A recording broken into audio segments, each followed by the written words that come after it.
तो आज हम अध्याय 6 विनिर्माण उद्योग, ठीक है, जो कि 4 अंक का आने वाला है बोर्ड परीक्षा में, इसके बारे में विस्तार पूर्वक अध्ययन करेंगे और इसके महत्वपूर्ण प्रश्नों के बारे में चर्चा करेंगे। तो सबसे पहले वस्तुनिष्ठ प्रश्न पर बात कर लेते हैं हम कि विनिर्माण उद्योग से वस्तुनिष्ठ प्रश्न कौन कौन से इंपॉर्टेंट हैं। सबसे पहले हम बात करते हैं कि देश की आर्थिक उन्नति का आधार क्या है, तो वो है उद्योग। देश की आर्थिक उन्नति का आधार क्या है? उद्योग है। दूसरा कि भारत में चीनी उद्योग में कौन सा स्थान रखता है? भारत चीनी उद्योग में कौन सा स्थान रखता है? तो रखता है दूसरा, ठीक है। सार्वजनिक क्षेत्र में स्टील को बाजार में क्या कहते हैं? बाजार के रूप में क्या कहा जाता है? तो उसको क्या कहा जाता है? सेल। उसको क्या कहा जाता है? सेल कहा जाता है। क्लियर? सेल या उसके बाद बॉक्साइट को कच्चे माल में प्रयोग क्या कहा जाता है? बॉक्साइट में कच्चे माल के उपयोग को क्या कहा जाता है? तो उसको कहा जाता है एल्युमिनियम। उसके बाद हम बात करते हैं एशिया महाद्वीप का सबसे बड़ा लोहा इस्पात कारखाना कौन सा है? वो है टिस्को। कौन सा है? टिस्को। रेशम उद्योग का प्रमुख केंद्र कहाँ है? तो रेशम उद्योग का प्रमुख केंद्र कहाँ है? मैसूर में है, ठीक है। बोकारो में पहला इस्पात कारखाना कब खुला था? वो खुला था 1972 को। यह आ सकता परीक्षा में कि बोकारो में इस्पात कारखाना कब खुला था? कब खुला था? 1972 को। उसके बाद हम बात करते हैं कि सूती वस्त्र उद्योग कब खोला था? भारत में पहला सूती वस्त्र उद्योग 1854 को खोला गया था। अब हम देखते हैं महत्वपूर्ण प्रश्न के बारे में। आप देख चुके हैं, जैसे प्लग लग किसे कहते हैं? प्रश्न बहुत इंपॉर्टेंट है कि प्लग लग क्या होता है? तो अयस्क को धातु से अलग करना प्लग लग कहलाता है।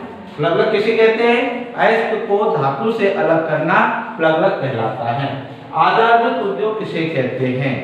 वे उद्योग जिस पर अन्य उद्योग आश्रित रहते हैं, उन उद्योगों को आधारभूत उद्योग कहते हैं, ठीक है। उसके बाद जैसे लोहा इस्पात उद्योग एक आधारभूत उद्योग है, क्योंकि लोहा इस्पात उद्योग पर अन्य उद्योग आश्रित रहते हैं, ठीक है। औद्योगिक अवशिष्ट क्या है? औद्योगिक अवशिष्ट मतलब उद्योगों से निकला हुआ गंदा पानी, गंदा कचरा औद्योगिक अवशिष्ट कहलाता है।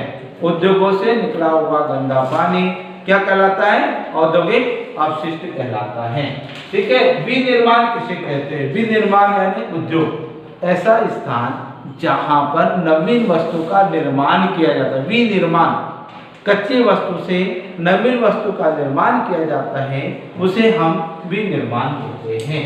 खनिजों पर आधारित उद्योग कौन से हैं? तो खनिजों पर आधारित उद्योग कौन से? जमीन के अंदर से, जैसे लोहा इस्पात उद्योग सबसे पहला, कोयला उद्योग, पेट्रोल उद्योग, तीन उद्योगों के नाम हो गए आज, कोयला उद्योग, पेट्रोल उद्योग और लोहा इस्पात उद्योग, ठीक है। हीरा उद्योग भी उसी पर आता है। कृषि पर आधारित उद्योग कौन कौन से हैं? तो सबसे पहला कृषि पर आधारित उद्योग चीनी उद्योग, दूसरा वस्त्र उद्योग, तीसरा पटसन उद्योग, चौथा मसाले उद्योग, ठीक है। ये कृषि पर आधारित है। ग्रामीण कृषि प्रश्न किसे कहते हैं? ठीक है, गांवों से कच्चा माल उद्योगों को भेजा जाता है। गांवों से कच्चा माल उद्योगों को भेजा जाता है, उसे हम ग्रामीण कृषि पृष्ठ प्रदेश कहते हैं। उसके बाद उद्योगों की अवस्था को प्रभावित करने का कारक, यानी उद्योग को स्थापित करना है तो उसको प्रभावित करने वाले कारक कौन कौन से हैं? तो है जलवायु, मिट्टी, ठीक है, मजदूर, कच्चा माल, धन, ये सब उद्योगों को प्रभावित करते हैं। हम लिख सकते हैं कि उद्योग स्थापित करने के लिए सबसे पहले हमें क्या चाहिए? भूमि चाहिए, ठीक है, जलवायु चाहिए, यानी 3 अंक में आए तो उसके बारे में समझाते हैं। फिर आता है औद्योगिक प्रदूषण कैसे होता है?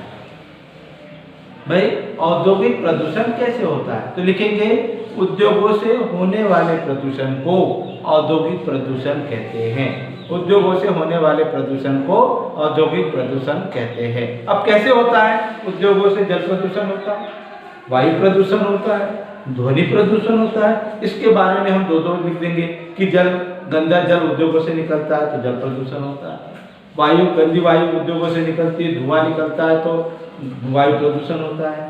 उद्योगों से ध्वनि निकलती है, बड़ी बड़ी कारखानों की आवाज़ आती है मशीनों की, तो इससे ध्वनि प्रदूषण होता है। तो इस प्रकार से हम उसको समझाएंगे। उसके बाद आता है औद्योगिक प्रदूषण को रोकने के उपाय क्या हैं। तो प्रश्न बहुत अच्छे से 3 अंक में आ सकता है। औद्योगिक प्रदूषण को रोकने के निम्नलिखित उपाय है। पहला, उद्योगों की चिमनियां ऊंची करना चाहिए। उद्योगों की चिमनियां ऊंची कर देना चाहिए। उद्योगों से निकला हुआ गंदा पानी नदियों में नहीं मिलाना चाहिए।